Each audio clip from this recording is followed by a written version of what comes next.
PP जो सैयद यूसुफ रज़ा गिलानी बिना मुकाबले सेनेट चेयरमैन चूंडिजी वियो। डिप्टी चेयरमैन जे उहिदे ते सैदाल खान नासिर कामयाब। बिन्हिनि पंहिंजे उहिदे जो कसम खणी वरितो। तहरीक इंसाफ तरफ़ां चूंड जो बाइकॉट। पीटीआई सेनेटरनि पारां एहतजाज गोड़ नारेबाज़ी।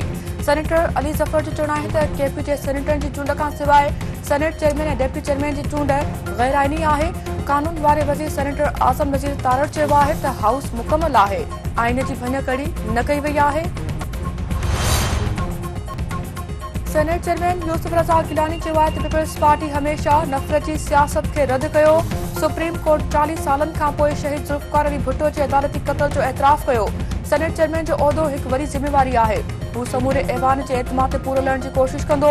यूसुफ रज़ा गिलानी शहीद ज़ुल्फ़िकार अली भुट्टो ऐं बेनज़ीर भुट्टो जो ज़िक्र कंदे लुढ़क रोके न सघियो। वज़ीर आज़म शहबाज शरीफ़ तरफ़ां यूसुफ रज़ा गिलानी खे सेनेट चेयरमैन ऐं सैदाल खान खे डिप्टी चेयरमैन चूंडण ते वाधायूं। संदसि चवणु आहे त सेनेट चेयरमैन ऐं डिप्टी चेयरमैन जी चूंड जमहूरी अमल जो तसलसल आहे। उमीद आहे त यूसुफ रज़ा गिलानी आइन जी सरबुलंदी ऐं मुल्की तरक़ी लाइ पंहिंजो किरदारु अदा कंदो। वज़ीर आज़म शहबाज शरीफ़ जो कतर जे अमीर शेख तमीम बिन हमाद अल सानी सां फ़ोन ते राबितो। कतर जे अमीर पाकिस्तान जे दौरे जी दावत क़बूल करे वरिती। ॿिन्ही मुल्कनि तरफ़ां मुख़्तलिफ़ शोबनि में सहकार वधीक मज़बूत करण ते इत्तिफ़ाक़। सऊदी हुकूमत तरफ़ां स्टेट बैंक में डिपॉज़िट्स 3 खां वधाए $5 अरब करण जो फ़ैसिलो।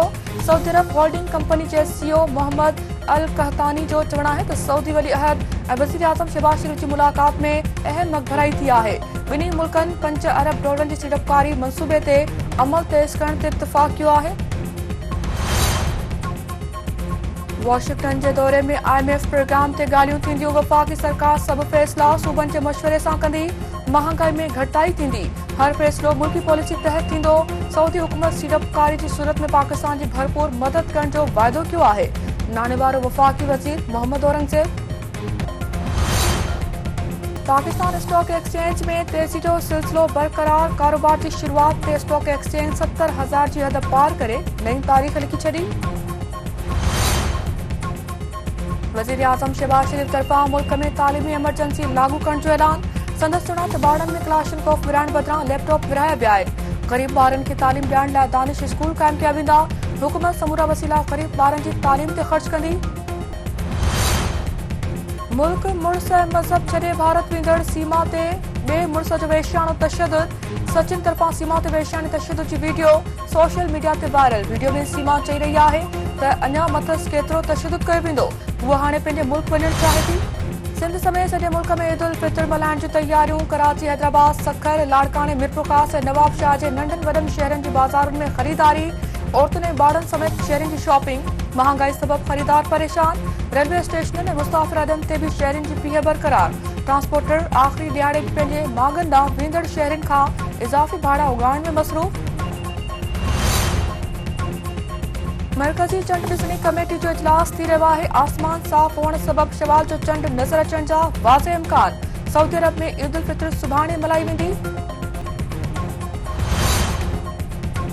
गैर रजिस्टर्ड गाॾियुनि खे रोडनि ते अचण खां रोकण लाइ कानून में तरमीम करण जो फ़ैसिलो। सीनियर सूबाई वज़ीर शर्जील मेमन जी सदारत हेठि एक्साइज़, टैक्सेशन ऐं नार्को टैक्स कंट्रोल जो इजलास।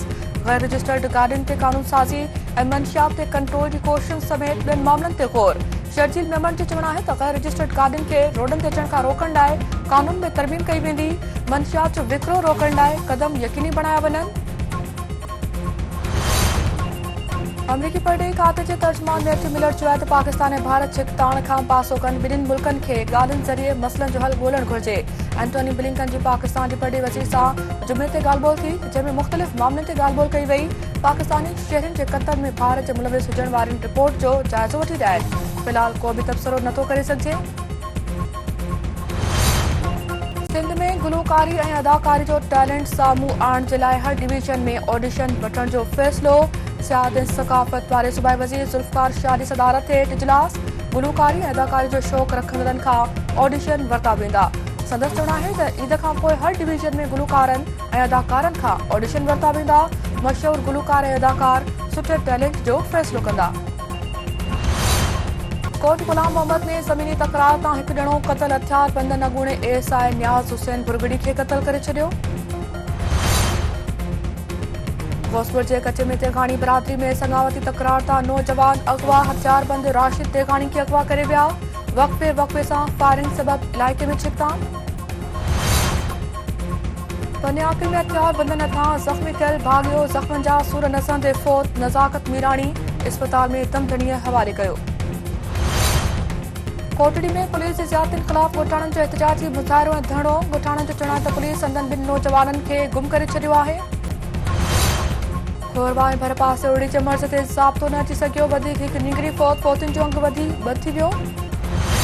खानवाड़ में आबादकारनि जो बारदाणो न मिलण खिलाफ ॿिए ॾींहुं बि एहतजाजी मुज़ाहिरो ऐं धरणो अॻवाननि जो चवणु आहे त ख़ुराक खाते जा अमलदार बारदाणो आबादकारनि खे ॾियण बदिरां विकिरो करे रहिया आहिनि। न्यूज़ीलैंड खिलाफ T20 सीरीज़ लाइ क़ौमी क्रिकेट टीम जो ऐलान फास्ट बॉलर मोहम्मद आमिर ऐं ऑलराउंडर इमाद वसीम जी स्क्वाड में वापसी। PSL में 2 सेंचुरियूं हणंदड़ नौजवान बैटर मोहम्मद उस्मान जी स्क्वाड जो हिस्सो।